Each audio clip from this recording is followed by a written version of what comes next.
right, people, we're going to start Unit 9. It's about congruent and similar triangles, a very, very staple piece of geometry. It's a staple of geometry here, congruent and similar triangles. So we're going to start with Objective 52, which is called CPCTC. Did you catch that? CPCTC. Corresponding parts of congruent triangles are congruent. It's a statement, but we abbreviate it to say CPCTC, and we're going to see what that's all about.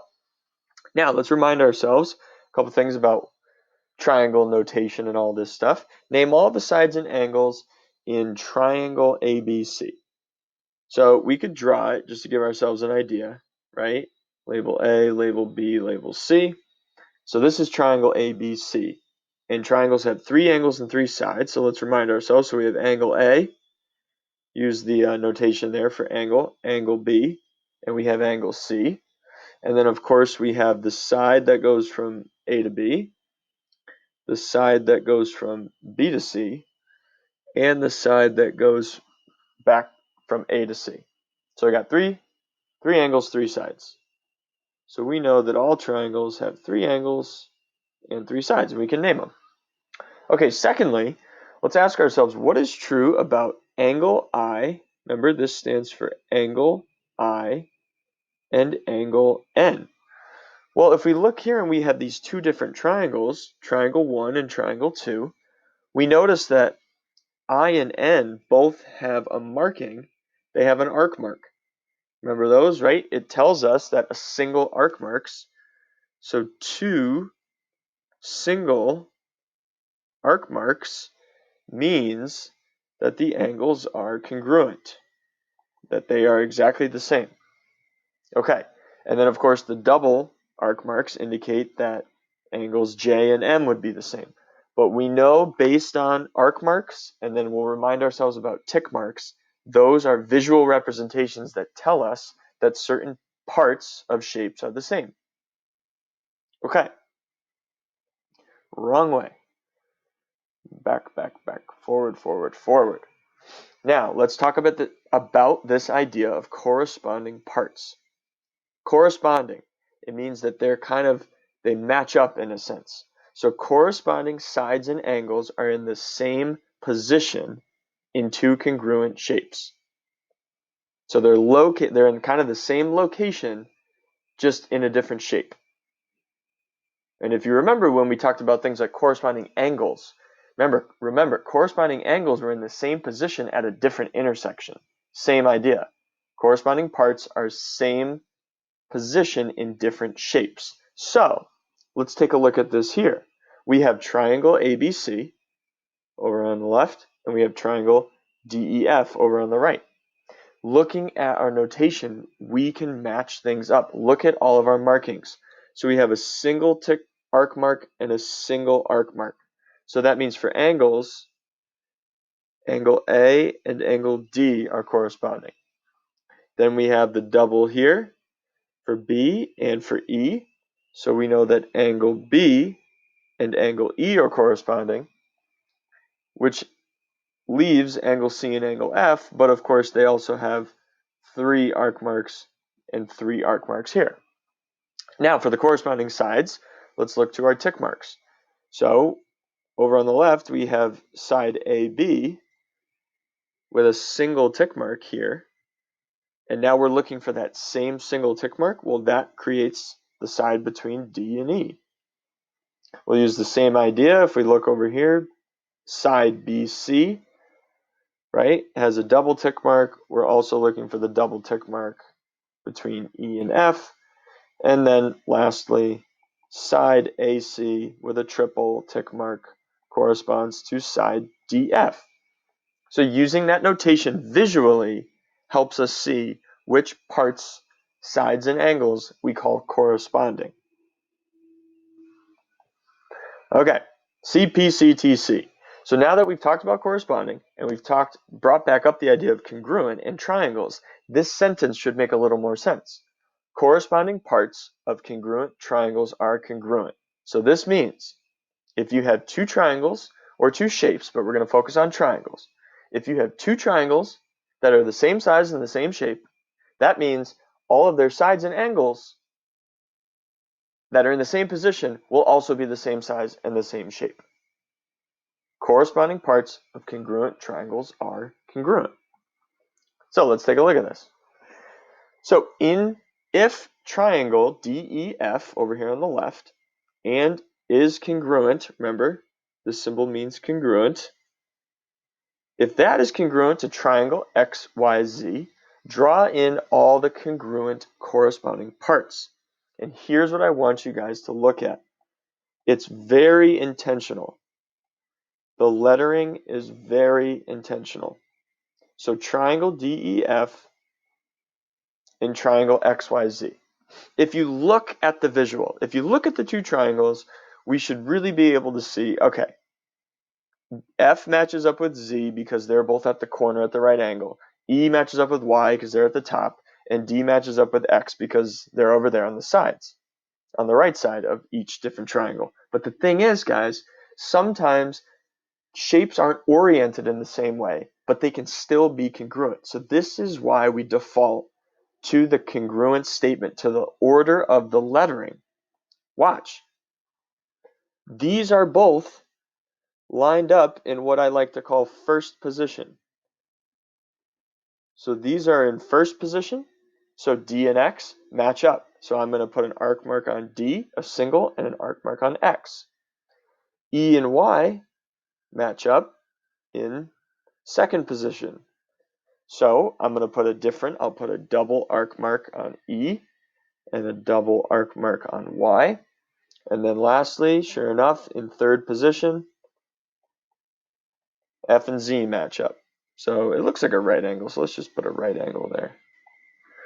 Okay, now when it comes to the sides, we know that if you connect D and E, meaning connecting first position to second position, that same side has to connect in the other triangle first position to second position. So if you think about the ordering as 3 positions, just match them up, line them up.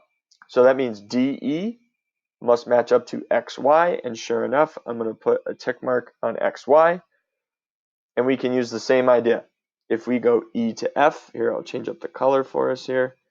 If we go E to F, that means second to third. We should also go from second to third. So EF matches up with YZ. And then naturally, if you have first to third, you will also match up from first to third. So D to F matches up with X to Z. So I really want you to focus on the order of the lettering. The diagrams can be helpful, but you actually can do a lot of this stuff just based on the very intentional ordering of the letters in your triangle. Okay, a congruence statement. So I used that word just like a couple seconds ago without even really defining it, but that's what we mean. A congruence statement tells you, like it says, triangle with the order of the lettering is congruent to a triangle of the other order of lettering. It tells you which parts are congruent. So for example, a congruent statement would be triangle ABC is congruent to triangle XYZ. That's the one that we just saw from the previous slide. This is called a congruence statement, where you take a triangle with lettering, you have a congruent symbol in the middle, and you have another triangle with the appropriate lettering on the side. Okay, so you will be given triangles and you will make the congruence statement. And here's how we do this. The first step, it's very simple. First step is choose any order you want. Choose the order of the letters in one of your triangles. Okay? So choose the order of the letters in one triangle. That's the beauty of this. The first one is totally up to you, and then we're just going to match it. All right, so instead of, I'm going to be non-original here. I'm going to go with something different because I feel like everybody wants to name the triangle ABC. But no, we're not going to do that. So I am going to name this triangle BAC. Okay, now if I need to make this congruent to the triangle that contains the letters D, E, and F over here, the question that we need to ask ourselves is, well, if I put B in first position over on the left side triangle, what letter has to go in first position in my triangle on the right? So I look, that's where you go to your diagram. So you say, okay, if I'm starting with B, I have a double tick mark. Where else do I have a double tick mark? E. So I need to also put E in the first position. So now, if I start at B, I'm going over to A, which is in the second position, which has a single tick mark. So in my other triangle, I need to follow the same pattern and go to the letter that has the single tick mark, which would then be D. And then we got to connect our triangle. We're going now over to the third triple tick mark. We need to do the same thing, go to the triple tick mark. So C matches up with F in third position.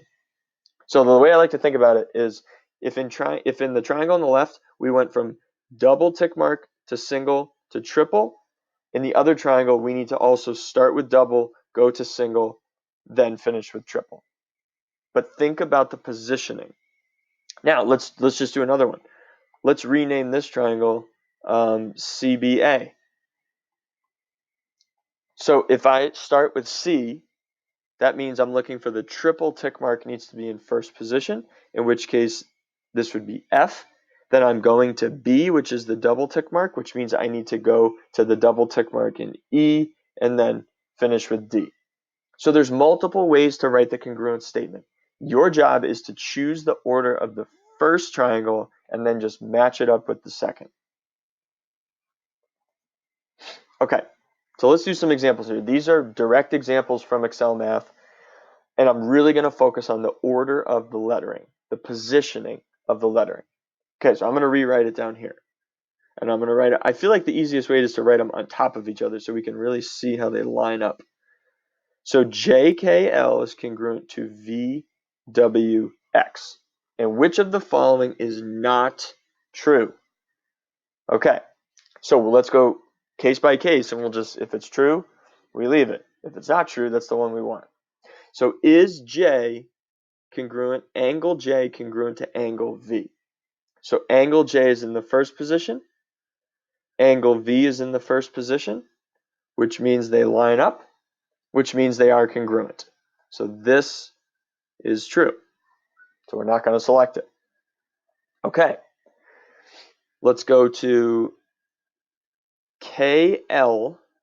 So line KL is congruent to line WV. Okay, so line KL in the first triangle connects positions 2 and 3, and line WV connects positions 1 and 2. So boom, right there. If you are going to have the line KL, which connects positions 2 and 3, then the congruent part also needs to connect positions 2 and 3, which in this case would be WX, but it's not. It's saying it's congruent to WV, which is not true because WV connects positions 1 and 2. So this right here, people, is not true. Therefore, we're going to select it because that's what we were looking for. Oh my gosh. That's huge. Way too thick of a marker. All right, fine. I'll go with that. Okay. So once we found not true, boom, not true. Think about the positioning, right? Okay, here we go. E, F, G is congruent to R, S, T. Which of the following is not true? Okay, so let's go. Option A here, line EG. So line EG connects positions 1 to 3, is congruent to RT. RT also connects positions 1 to 3. So that checks out. This is true.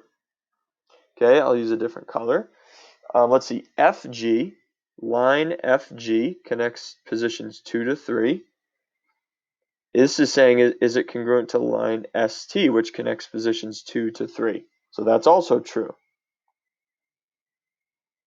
Okay, right? Hopefully we see where this is going. It's a matter of matching up the order because the order of the letters is written intentionally. That's how it tells us which is congruent. So, because otherwise, if there wasn't a specific order, we would never know like which angles match up. So that's why the order is so important. Okay, here we go. Angle G is congruent to angle T because it's third position and third position. So that's true. So naturally, D must be not true because look, angle 1, angle E, saying it's congruent to angle T, but that's first position to third position. And that's no good. They do not line up. They have to match up, line up straight up and down. So this is not true because E is in first position and T is in third position. So, not true. Choice D. Okay, let's keep it going. G, H, I, O, P, Q. Okay, I'm going to be honest with you guys here. I'm going to give you a little pro tip here. I always start with the angles because to me, the angles, it's so easy just to check. Do they line up or do they not line up? And it's really simple to see. So I'm just going to start right here. I usually jump right to the angles. So I'm going to start here with the angles. And I have angle H, which is in second position. And I have angle O, which is in first position. Boom, right there. They don't line up. You got to cross over. Like they don't line up. So that's not true. So right away, a lot of the times I like to go straight to the angles because it's really simple to think, are they both in first position? Are they both in second? Or are they both in third? And if they're not in the same position, then we know it's not true. So that one was actually pretty quick. That's just a kind of like it's not cheating. It's a good strategy. It's a good strategy to jump to the simpler options first. So right there, they're not in the same position. Don't check out. Okay, now this is a little bit different of a problem. So it says given that triangle BCA is congruent to triangle EFD, find all the angle and side length possible. Okay, so once again, I'm going to line these up. BCA is congruent to EFD. And what we're going to do, guys, is we're going to just try to fill in information based on what we're given. So, for example, I look over here at the left side triangle and I see that angle A is giving me a measurement of 37 degrees. Do I know the other angle that is 37 degrees? Yes, because if I go to the congruent statement, A lines up with D, both in third position, which means if angle A is 37 degrees, I know for a fact that angle D is also 37 degrees because those that match up, corresponding parts of congruent triangles are congruent. CPCTC. Okay, let's go to another angle. Over here, we're told angle F is 74 degrees. So angle F is in second position. So the other angle in second position is angle C, which is going to have the same measurement, 74 degrees. The other thing is over here we have side AB. The side from A to B is 10 centimeters. Well, the side from A to B connects first position to third position. So I need to also connect first position to third position, which in this case would be the line ED. So if AB is 10 centimeters, I also know ED is 10 centimeters, which means I can put that label in right here. And then the last thing, if those of you playing along at home, you guys are like, wait a minute, if I know two angles of a triangle, I automatically know the third, right? Because we know there's 180 degrees in a triangle. If we take out 37 degrees and we take out 74, the last angle is 69 degrees, which angle E matches up with angle B. So angle B is also 69 degrees. So it's a matter of given certain information, if you line up your congruent statement, you know that the corresponding angles will also have the same degree measurement and the corresponding sides will also have the same length measurement. Okay. All right, now this is, you can draw a diagram. So now, guys, basically when we started, like examples 1 and 2, where they were just kind of like, A is congruent to D, or which one is not true, G is congruent to C or something. Now we're just adding in some measurements, but I think it's a really good idea. We really want to draw a diagram. So we really want to draw ourselves a diagram here of 2 triangles. And honestly, a lot of times right triangles are just really easy to replicate. So, all right, here's 2 triangles. Okay, so we have triangle A, B, C. So if I started up here at the top with A, I want to start up here at the top with D and go around in the same order, E, and then over to F. Okay, let's plug in what we know. So we are told that side AB is 28 centimeters. The measure of angle ABC, so that where B in the middle, is apparently 53 degrees. And then the measure of angle DFE with F in the middle is 41 degrees. Okay, and over here on the side, we're going to line it up again. So D, E, F. All right, and we're still looking for, it says which statement is false, but we might need some information based on this diagram here. Okay, so here we go. Let's go case by case here. First thing, side AB is congruent to side ED. Let's go over here to the over to the right here to our congruent statement. So A to B connects positions 1 to 2. Is that congruent to E to D, which connects positions 1 to 2? Yeah, because guys, remember, a line can be read the same forwards and backwards. So as long as it connects positions 1 and 2, whether it's AB or BA, AB is the same as BA. So in this case, this is true because they both connect positions 1 to 2. Okay, B is telling us the distance from C to A is the same as from D to F. So I'll use a different color. From C to A connects positions 1 and 3, and from D to F connects positions 1 to 3. So this is also true. Okay, like I said, why don't we just jump down here to the angles real quick? Because that's super easy to see. Do C and F line up? Yes, of course they do. They're both in 3rd position. So that's true. So what it turns out, it must be that the measure of angle ACB must not be 86. Well, let's think about it. Measure ACB is C in the middle, so that would be this angle here. Can this be 86? No, because look, the corresponding angle over here is 41. So that means this angle must be 41. So there's no way that that can be 86. So this is false. So sometimes you get lucky. Sometimes the first one you pick, you prove is false.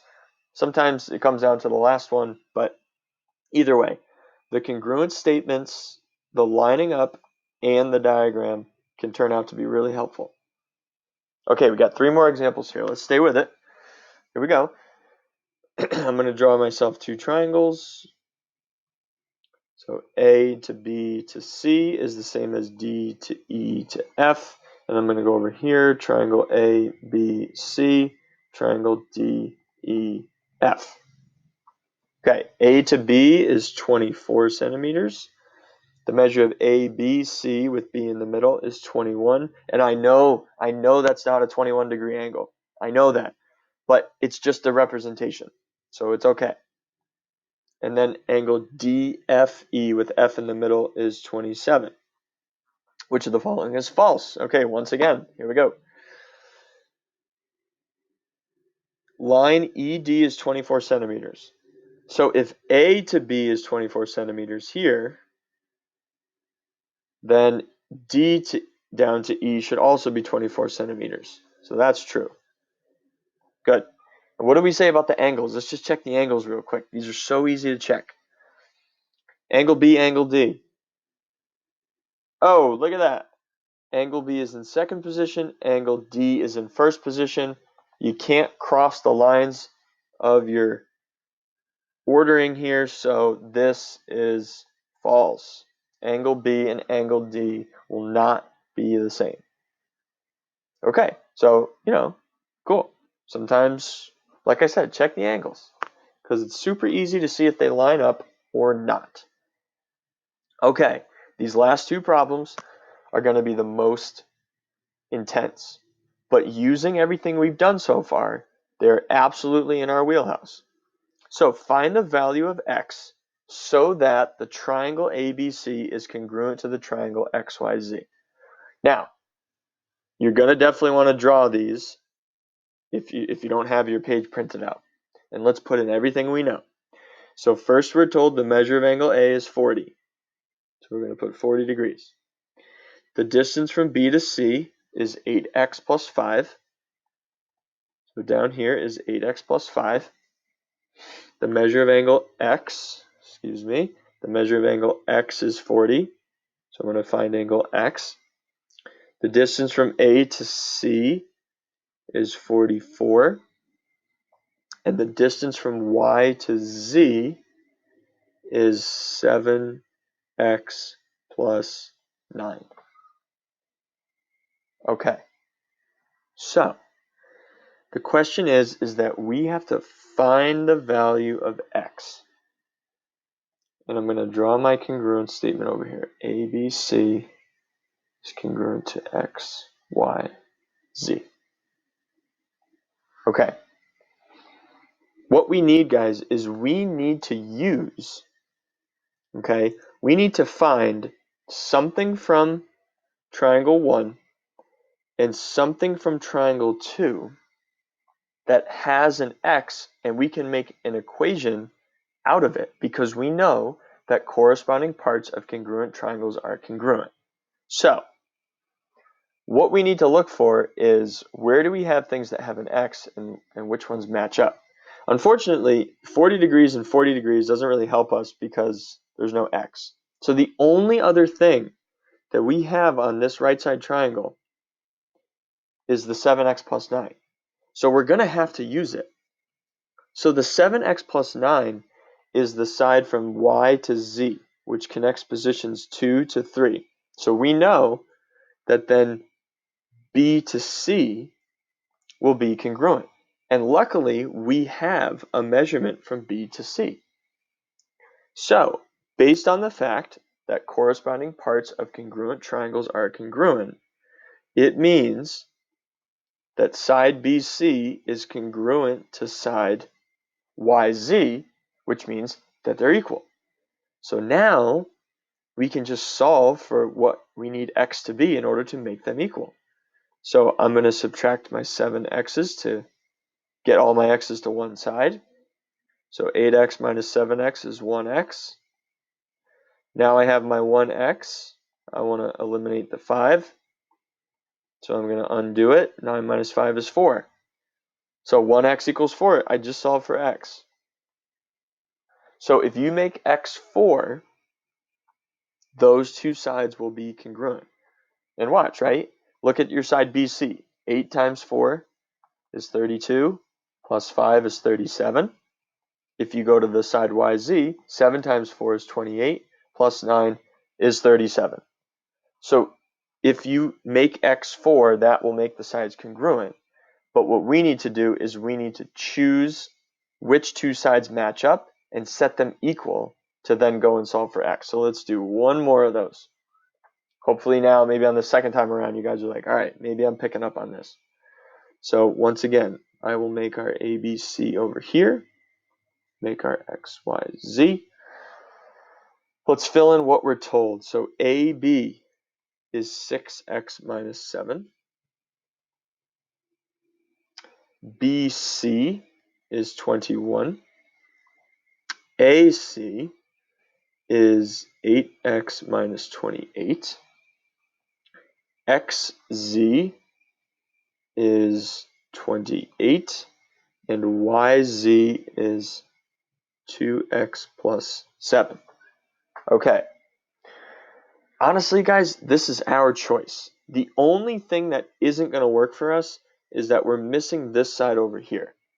So we're just really not going to want to use the side opposite of the right angle. So in this case, we're really not going to want to use 6x plus 7, or 6x minus 7, excuse me.